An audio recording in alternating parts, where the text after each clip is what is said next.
Mbalamusizzaako nnyo mwenna abasinziira ku UG Updates TV. Mbategeeza nti mukola kyamaanyi nnyo okwekuumira ku mayengo gano. Mbakulisa nnyo mu wiikendi, mikwano gyange mwenna abali e Bulaaya mbaanirizaako nnyo mukulike wiikendi. Baganda bange mwebale nnyo omulimu ogw'amaanyi ogwo gwe mukola obutaweera okulaba nga musobola okuba nga musubscribinga ku UG Updates TV. Kakati nno saagala kuliisaayo mukwano gwange gwali eyo. Olunaku olw'eggulu ekibiina ky'ebyobufuzi ekya National Unity Platform ekya President Robert Kyagulanyi Ssentamu amanyikiddwa nga Bobi Wine kyavuddeyo ne kyekubira enduulu ku bigenda mu maaso naddala mu nsonga za politics. Jjukira nti olunaku olw'eggulu waliwo bannabyabufuzi bannakibiina kya National Unity Platform abadde balinako gye bagenza okuba olukungano olwa kampeyini ne babulookingibwa ne poliisi ssaako n'amagye. Ne babulookingira nno ddala obutalinnya obutabawo wadde mwagaanya kugenda mu maaso nako exercisinga activities zaabwe ze badde bagenzeeko okukola. Ne twebuuza bino lwaki biba bigenda mu maaso. Bino bigenda mu maaso olw'ensonga ekibiina kya National Unity Platform kye kisingamu n'abawagizi abangi oba kye kimanyikiddwa abantu basinga okumanya kye sitategeera. Baba bulookinze tebaba wadde namwagaanya wadde okusemberawo bye badde bagenda okuba olukung'aano. Bino nno twayogeddeko ne poliisi ng'ekyalenjinga nti si kibiina kya National Unity Platform kyokka kye kigenda mu maaso n'okuba nga kibulookingibwa. Mbu n'ebibiina ebirala naye babibulookinga nga bigenda okukola kampeyini zaabwe. Tebaanokoddeyo kibiina ki? Bino nno bigenda bibaawo oluvannyuma. Jjukira Gino Muhoozi Kainerugaba alina we yakulira statement n'agamba nti ye tagenda kulabikako ku ballot paper. N'agamba abawagizi be bonna abataabakinge kibiina kya Mwami Yoweri Kaguta Museveni ekya NRM tajja kubeera patriotic, tajja kubeera ku mugendo gwa muwoozi. Mu kaseera ke kamu President Robert Kyagulanyi Ssentamu n'avaayo n'alangirira n'agamba agenda kubeerako ku ballot paper, agenda kwesimbawo era n'alangirira country wide tour egenda okuba ng'eddamu. Ekyokulangirira nti n'agenda kuddamu okwesimbawo ku presidential candidate, kino kyaluma bangi. Kyaluma bangi omuli ne Mathias Mpuuga. Jjukira wiiki eri yonna avuddeyo ng'ali mu kwataakinga Robert Kyagulanyi Ssentamu ku lw'ekyo kye yayogera. Kati ne twebuuza yayagala alangirire nti tagenda kubeerako, akirekere ggwe Mathias Mpuuga olw'okubanga gwe baali balonze nga deputy. Ebirungi n'ebintu n'ebbeetu n'omwagaanya Robert Kyagulanyi Ssentamu byawadde ba MPs be, ba members byata interviewinga namu. Kati waavaayo neyerekerawo ako kokka nga temumaze nakuba reforms mu kibiina kyammwe ekyokulonda ani agenda okwesimbawo. Nze ngamba si kya nnyo kubanga buli kimu akibalekedde, ebbeetu alibalekedde, ssente mu parliament mulyanga ye mwagala. Bangi nnyo abajjira ku kkaadi ya Nuupu abasinga kati nga baakyuka olwa ssente, nga bakyali mu kibiina,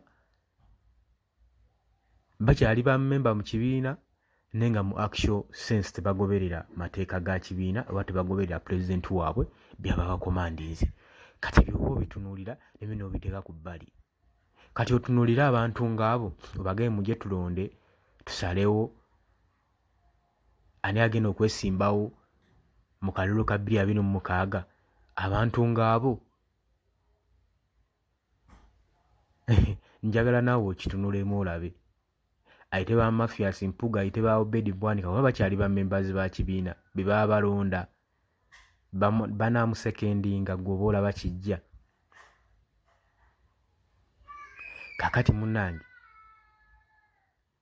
bannabyabufuzi abeekuumira mu kibiina kino ekya National Unity Platform olunaku olw'eggulu tebaaba wadde mwaganya kugenda kukola kampeni zaabwe, ne twebuuza lwaki.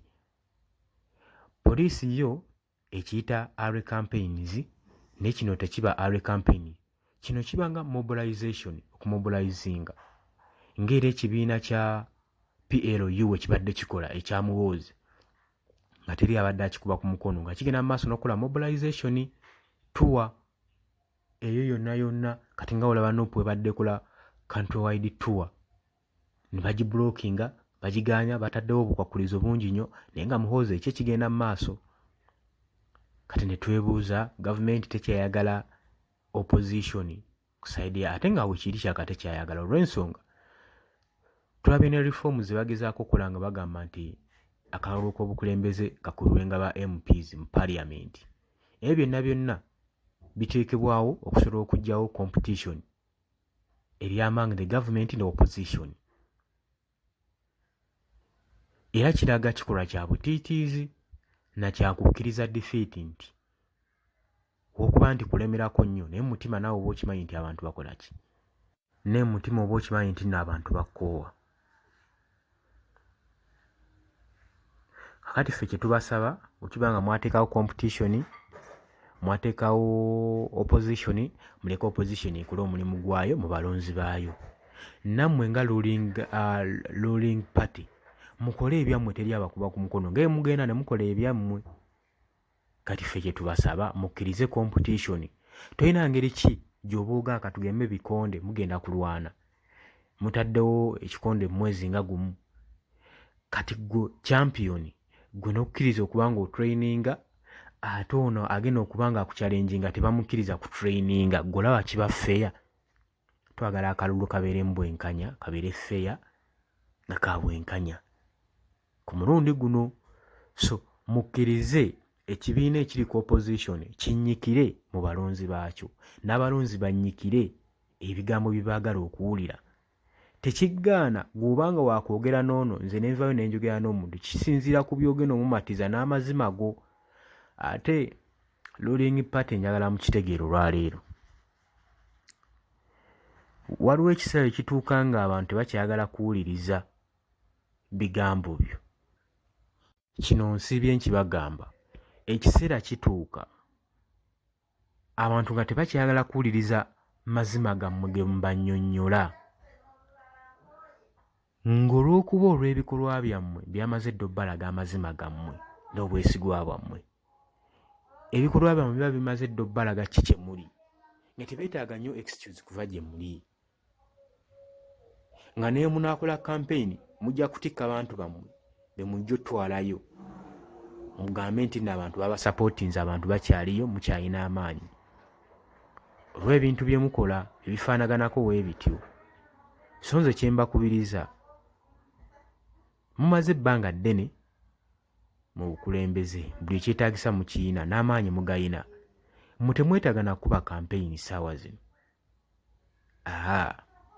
Mmwe mukimanyi byabakama ali ku sayidi yammwe ajja bakuuniramu naye munaba mukwebedde. Kati nze kye mbasaba muleke competition ebeerewo mu ruling party ssaako ne opposition party. Mbagala nnyo. Gwatanaakuba ng'osubscribinga kubiriza genda maaso n'okusubscribinga. Mbagaliza weekly days ennungi.